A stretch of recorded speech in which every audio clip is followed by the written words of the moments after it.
Hi hello, నేను మీ journalist Prashanth. ప్రస్తుతం తెలంగాణ రాష్ట్రంలో ఇటు ఈ కార్ రేసింగ్ సంబంధించి పెద్ద ఎత్తున ఆ, ప్రజల మధ్యలో చర్చకు వస్తున్న నేపథ్యం కనబడుతుంది. ఒకవైపు ప్రతిపక్ష పార్టీ నాయకులు మాత్రం ఇది అనవసరంగా వివక్షపూరితంగానే ఈ కేసులో ఇరికిస్తున్నారనేది కూడా బీఆర్ఎస్ చెప్తా ఉంది. ఇక కాంగ్రెస్ పార్టీ చట్టం తన పని తాను చేసుకుపోతుంది, ఖచ్చితంగా దాంట్లో దోషులు ఎవరు ఉన్నారో వాళ్ళందరినీ కూడా శిక్షిస్తుంది అనేది కూడా వాళ్ళు చెప్తా ఉన్నారు. మొత్తానికైతే ఈ ఇష్యూ ఒకవైపు అయితే, మరొక వైపు బీజేపీ కాంగ్రెస్ కి సంబంధించిన నిన్న కర్రలతో కొట్టుకున్న అంశాలు, ఈ రెండు అంశాలకు సంబంధించి మనతో పాటు మాట్లాడడానికి విశ్లేషకులు కేఎస్ ప్రసాద్ గారు ఉన్నారు. నమస్తే అండి. సార్, ప్రధానంగా ఒక ఇష్యూ మాత్రం ఈ కార్ రేసింగ్ సంబంధించి కేటీఆర్ నిన్న కోర్టు కూడా ఆయన క్యాష్ పిటిషన్ పూర్తిగా కొట్టేసిన పరిస్థితి కనబడ్డది. మేము ఖచ్చితంగా సుప్రీంకోర్టుకు మేము వెళ్తాము అనేది కూడా కేటీఆర్ చెప్తా ఉన్నారు. ఖచ్చితంగా అరెస్ట్ కాబోతున్నారు అనేది కూడా వార్తలు. ఎట్లా చూస్తారు? నిజంగా అక్కడ తప్పు జరిగిందంటారా? జరిగితే నిజంగా ఈయన అరెస్ట్ అయ్యే అవకాశం ఉందంటారా? అంటే నేను ఆయన 7 o'clock ఆయన కేటీఆర్ ప్రెస్ మీట్ పెట్టేదాకైతే గమనిస్తే ఖచ్చితంగా అరెస్ట్ చేస్తారు అనుకున్నా. Chance are very wide. Okay. అంటే ప్రభుత్వం తరఫున కూడా దే హావ్ ఫుడ్ డౌన్. గౌరవ న్యాయస్థానంలో వాళ్ళు ఇంప్లీడ్ అయ్యారు, మా వాదనలు వినకుండా జడ్జిమెంట్ ఇవ్వద్దని. సో ఈ డెవలప్మెంట్స్ చూసినప్పుడు ఏమనుకున్నానంటే గ్యారంటీగా ఇట్ లీడ్స్ టు అరెస్ట్ అనుకున్నాను. ఎందుకంటే మీరు అల్లు అర్జున్ అరెస్ట్ కూడా చూస్తే ఇమీడియట్ గా రెస్పెక్టివ్ కోర్టులో 14 days రిమాండ్ ఇచ్చేసి తర్వాత సుప్రీంకోర్టు గౌరవ హైకోర్టు ఇంటీరియం బెయిల్ ఇచ్చేదాకా దిక్కుదేవడం లేదు. సో ఈ కేసులో కూడా అలాంటి పూర్వపరాలు ఉంటాయి అనుకున్నాను. బట్ ఎప్పుడైతే ఈ వెసులుబాటు ఆయనకి సుప్రీంకోర్టుకి వెళ్ళడానికి మళ్ళీ వాళ్ళ హైకోర్టులో with the presence of advocate ఇవన్నిటికీ వెసులుబాట్లు దొరికేది. సాధారణంగా ఏంటంటే స్ట్రాటజిస్టులు కొంతమంది పొలిటికల్ ఏరాలో డిఫరెంట్ సిండ్రమ్స్ అడాప్ట్ చేసే వాళ్ళు రేరెస్ట్ గా దొరుకుతారు. అందులో కేసీఆర్ గారు, కేటీఆర్ ఇలాంటి వాళ్ళకి అలాంటి ఆపర్చునిటీస్ దొరికితే, అందులో కవిత గారి ఎక్స్పీరియన్స్ తో వీళ్ళు they know how to deal the situations and how to deal. ఎందుకంటే ప్రొయాక్టివ్నెస్ ఆఫ్ ఈడీని ఇక్కడి నుంచి వాళ్ళు రీడ్ చేయగలుగుతారు. ఇంకా పక్క రాష్ట్రంలో నేను ఇందాక చెప్పినట్టు ఈ ఈడీకి సంబంధించిన అంశంలో ఇన్వాల్వ్మెంట్ ఎలా ఉంది, టచ్ మీన్ అట్లా ఉంది. ఇంటీరియం బెయిల్స్ ఇలాంటి వాటికి అయితే చంద్రబాబు గారికి వర్తిస్తున్నాయి. ఇక్కడికి వచ్చేసరికి అలాంటివి లేనప్పుడు వీళ్ళ దగ్గర డెఫినెట్ గా ఒక డిఫెన్స్ మెకానిజం ని అడాప్ట్ చేస్తారు. చేసి దీంతో ఉంటుంది. కానీ బట్ రేరెస్ట్ గానే ఆన్సర్ దొరకవచ్చు. But definitely there will be a vital role for arresting of KTR. అంటే ఖచ్చితంగా సంక్రాంతి లోపు ఖచ్చితంగా అరెస్ట్ అవుతారు అనేది కూడా కాంగ్రెస్ నాయకులు చెప్తా ఉన్నారు. అంటే వాళ్ళు చెప్పడం కన్నా అట్రిబ్యూట్ అవుతుంది. ఇవాళ అరవింద్ లోపలికి పిలిచారు ఆయన, రేపు ఇంకో ఆయన దాన్ని సుధీర్ ఉన్నారు రేపు. సో వీళ్ళ డెవలప్మెంట్స్ రేపటికి ఖచ్చితంగా లీడ్ అవుతాయి. రేపు కేటీఆర్ వెళ్తారు. ఓకే. అంటే మనం చూసాం కవిత ఇష్యూలో కూడా విచారణ కనిపించి తర్వాత వెంటనే ఆమెను అంటే ఆమెను చెత్త కేసు అది, దానికి ఎప్పటికీ దిక్కుదేమం లేదు. అది కేజ్రీవాల్ ని నియంత్రించడానికి కూడా అది అసలు ఈ రోజుకి కూడా దాని క్రెడెన్షియల్స్ అనవసరం. దాని మీద ₹1 ఈ రోజు దాకా ఎస్టాబ్లిష్ చేయకుండా అది it's a show. Narendra Modi show కింద దాన్ని అభివర్ణించండి అంతే. వ్యవస్థలతోనూ మాతో పెట్టుకుంటే అన్న దగ్గర it is given a lot of dents. అక్కడ జగన్మోహన్ రెడ్డికి, విజయసాయి రెడ్డికి ఫ్రిక్షన్ కి, ఎందుకంటే ఫుల్ ప్లెజ్డ్ గా పనిచేసే విజయసాయి రెడ్డి అటువంటి ఎత్తేయడానికి బ్రహ్మాండంగా యూజ్ అయింది. ఇక్కడ ఒక ఆయుధంలో పనిచేసే కేటీఆర్, కవితకి మధ్యలో ఫ్రిక్షన్ కి అవుట్కమ్ చెప్పండి. సరెండర్ అయిన వాళ్ళందరికీ రాజమర్యాదలతో బెయిల్ ఇంట్లో కూర్చుంటారు. సరే దేనికి సరెండర్ అయ్యి ప్రధానికి నేను ఎప్పటి వరకు కింద మారిపోయాను అంటే ఖచ్చితంగా నేను ఎదవని అవ్వాలి కదా. అందరూ ఎవడో ఎదవ కాకుండా అందరినీ బయట వాళ్ళతో వాళ్ళ చూడండి వెనకాల వ్యాపారం ఏమో మేకను పట్టుకెళ్తుంటే అది కుక్క అనిపించే కార్యక్రమానికి తెరలేకపోతే ఎవరైనా చేస్తారు. ద ప్రైమరీ మోటో కేజ్రీవాల్కి ఎంత తెచ్చాలి, అది మేడం ఉన్న కూర్చోపెట్టేదాకా వాళ్ళకి నిద్రపట్టలే.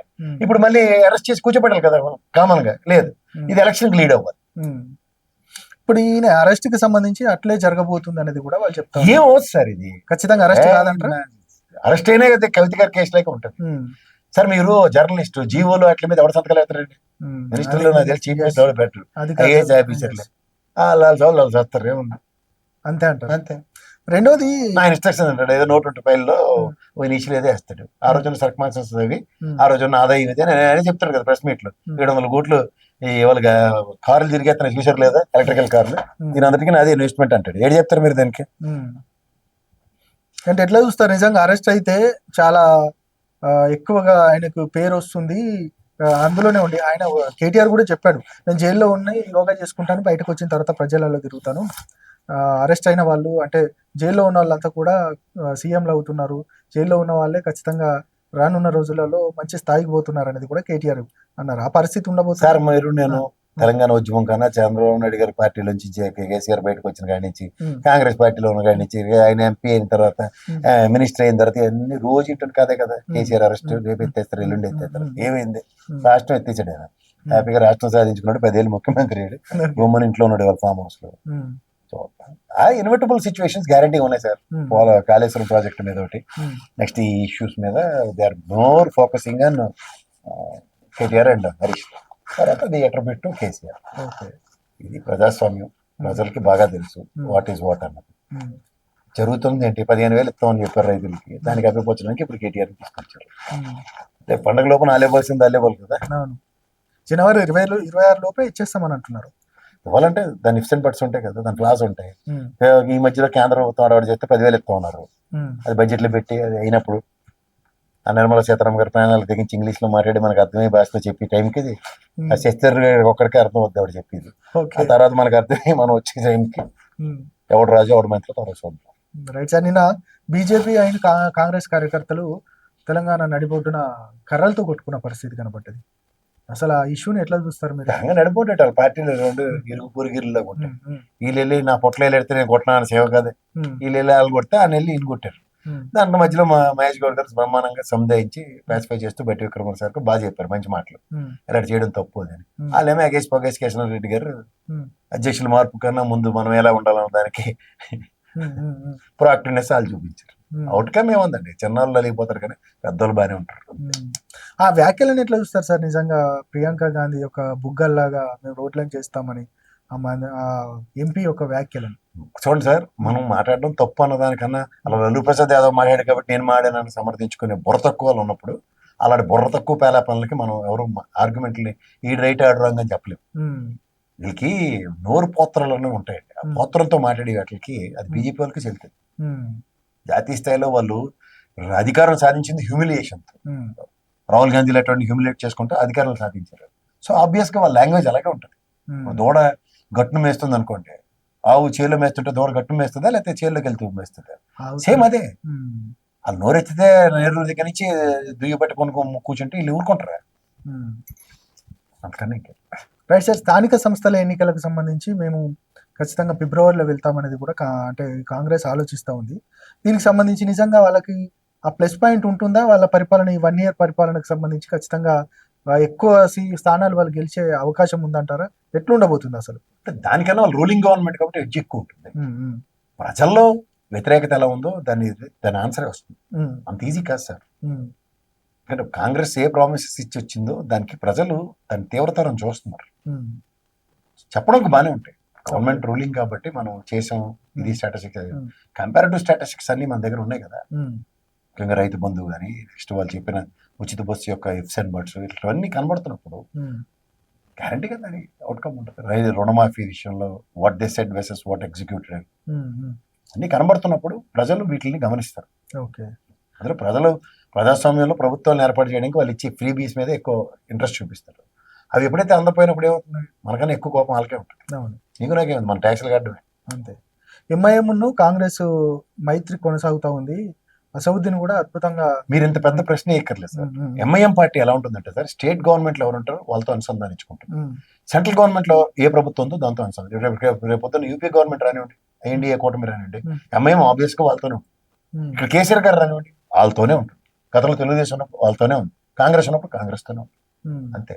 సెంట్రల్ ఎంఐఎం కి ఏంటంటే సార్, వాళ్ళది మైనారిటీ పార్టీ, వాళ్ళు దే నీడ్ టు సర్వైవ్ అవ్వాలంటే ఏం చేయాలి? వాళ్ళు ఏకఛత్రాధిపత్యాన్ని ప్రదర్శిద్దాం అనుకున్నప్పుడు వాళ్ళకి అధికారం లేనప్పుడు 7 ఎమ్మెల్యేలతోనూ ఒక ఎంపీతోనూ వాళ్ళు చేసి తిరగబడిపోయేది ఏమి ఉండదు. అంచేత ఏం చేయాలంటే పాసిఫికేషన్ చాలా ఇంపార్టెంట్. ఎప్పుడైతే గవర్నమెంట్ తో అనుసంధానించుకున్నట్టే సగం తలకైనా వరకు రాదు. మా అయితే బీజేపీ వాళ్ళు చెలరేగిపోతూ ఉంటారు, ఓల్డ్ సిటీ అది ఇది రాజసింగ్ అడపదడప ఉనికించాటుకోవడానికి విశ్వ ప్రయత్నం చేసే కిషన్ రెడ్డి. ఎందుకంటే కేంద్ర మంత్రి ఇచ్చినా సరే రాష్ట్రానికి దమిడి పని చేసిన పాపాన పోవడం, వాళ్ళు ఇక్కడ ఉనికించాటుకునే కార్యక్రమాలు ఉంటాయి. అదే ఎంఐఎం ఆచ్ఛాదనతోనే కిషన్ రెడ్డి గెలుస్తాడని ఎన్నోసార్లు చెప్పాం. ఎంఐఎం అంటే పూర్తిగా దేశవ్యాప్తంగా కూడా బీజేపీ తోటి అనుసంధానం అయి ఉందంటారు. కాంగ్రెస్ నోట్లో మట్టి కొట్టడానికి రేపు అదే పని, రేపు పొద్దున వాళ్ళు పట్టమని వాళ్ళు మొదలెడతారు. అదే రకాలు దే విల్ సర్వైవ్ అండి, అంతే. వాళ్ళు ఈ దేశంలో 18% ఉన్న మైనారిటీల కోసం కొన్ని తప్పవు, ఓకే, అంతే. ఎంఐఎం పార్టీ అది they need to struggle for their existence. ఇప్పుడు ముఖ్యంగా ఇంత బీజేపీ లెడ్ పార్టీ ఎంత హిందూయిజం మీద ఎంత ఫోకస్ చేసినప్పుడు otherwise how they can survive. అందుకని కవిత ఇష్యూకి సంబంధించి కవిత బాగా యాక్టివ్గా కనబడతా ఉంది. ఆమె జైలుకి వెళ్ళి వచ్చినప్పటి నుండి కొంత స్తబ్దతగా ఉన్నప్పటికీ కూడా ఇప్పుడు కొంత యాక్టివ్ కనబడుతుంది. నిజంగా ఆ పార్టీలో ఆమె యాక్టివ్నెస్కి ఇటు కేటీఆర్ బ్రేకులు ఆడబోతున్నాయి, హరీష్ రావు ఇద్దరు పోటాపోటీగా పనిచేసిన పరిస్థితి కనబడదు. కానీ ఇప్పుడు కవిత యాక్టివ్ని ఎట్లా చూస్తారు మీరు? ఇప్పుడు ఆవిడ జైలుకి వెళ్ళి బెయిల్ మీద బయటకు వచ్చిందండి, వచ్చింది కదా. అవును. ఇప్పుడు కేటీఆర్ కి నెత్తికి వస్తుంది. అది బీఆర్ఎస్ పార్టీ స్ట్రాటజీ చూడండి. 2 వాయిసెస్ మార్కెట్ లో ఉంచుతున్నారు ఇప్పుడు ఆబ్వియస్ గా. రేపు కేటీఆర్ గారు పొరపాటున అరెస్ట్ అయ్యారు అనుకోండి సార్, కవితమ్మ is ready with same blasting voice. Okay. Harish Rao is already there. వాళ్ళు ప్రతిదీ alternative. That is the biggest mind of KCR. వాడు ఇప్పుడు ఎమ్మెల్సీయే కదా, మండలంలో స్టార్ట్ చేస్తుంది వాడు వాయిస్. అవును. సెషన్ రెడీ చేసుకోవాలి కదా నెక్స్ట్ సెషన్ కి. మొత్తానికి ఆల్టర్నేట్ గా ఎస్, అదే అందుకే ప్రాంతీయ పరిరక్షణ కోసం ఏర్పడి ప్రాంతీయ పార్టీలు ఎలా ఉంటాయంటే they will save the state and the same scenario they will also survive. Right sir, thank you very much.